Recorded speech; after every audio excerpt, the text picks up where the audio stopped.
Welcome back to today's economic news. I'm John, your guide through the twisting alleys of our financial reality. Today, we dive into a scandal that's not only raising eyebrows but also stoking the flames of indignation, both locally and nationally. Imagine this: $1 billion, yes, billion with a B, disappearing from Minnesota's welfare system. That's enough to make any taxpayer pause and wonder just how their hard-earned money is being managed, or more accurately, mismanaged. We're talking about welfare funds potentially diverted to places they were never meant to go, with allegations suggesting a link to global terrorism. Strap in, because this is a story that doesn't just boil over, it spills and stains everything in its path. Before we delve into the current mess, let's rewind a bit. Back in 2020, assurances were made to safeguard public funds, yet here we are, caught in a scandal of epic proportions.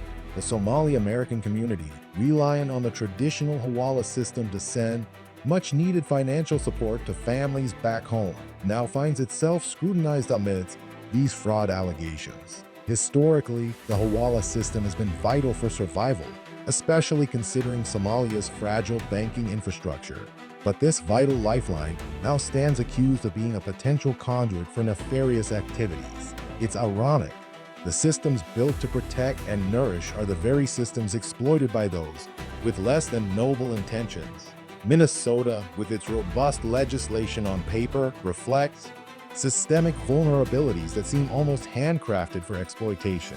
Despite these, an estimated $1 billion vanished, causing concern among officials about welfare.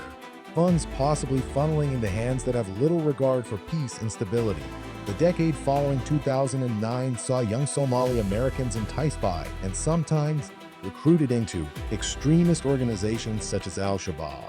These incidences, along with yesterday's welfare crisis, show a close dance between economic desperation and extremist influences.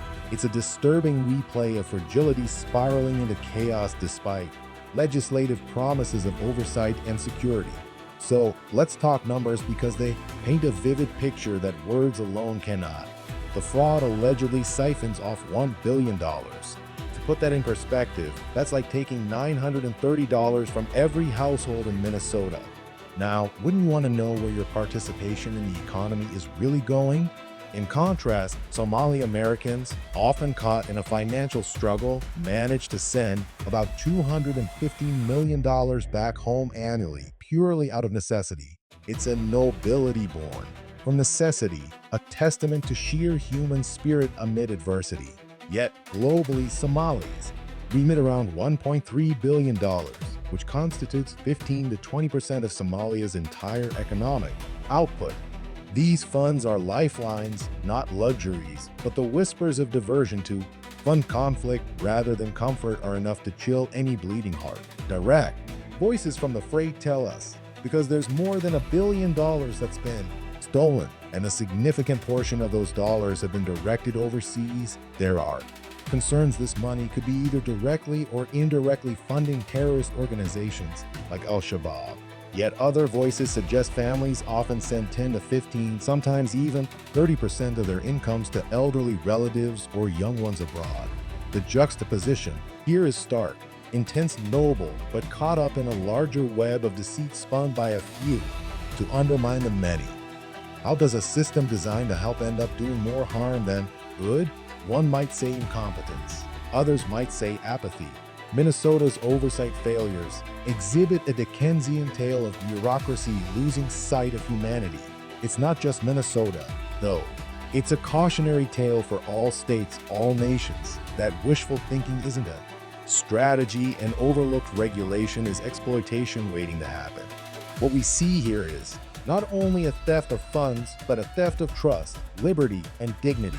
Let's address the elephant in the room. Stricter money transfer regulations risk infringing personal liberties, threatening the cultural fabric that hawala upholds for those who depend on it. It's a tightrope walk between securing borders and ensuring the freedom of movement for money, the very lifeblood ensuring families hold on to hope in the most challenging circumstances.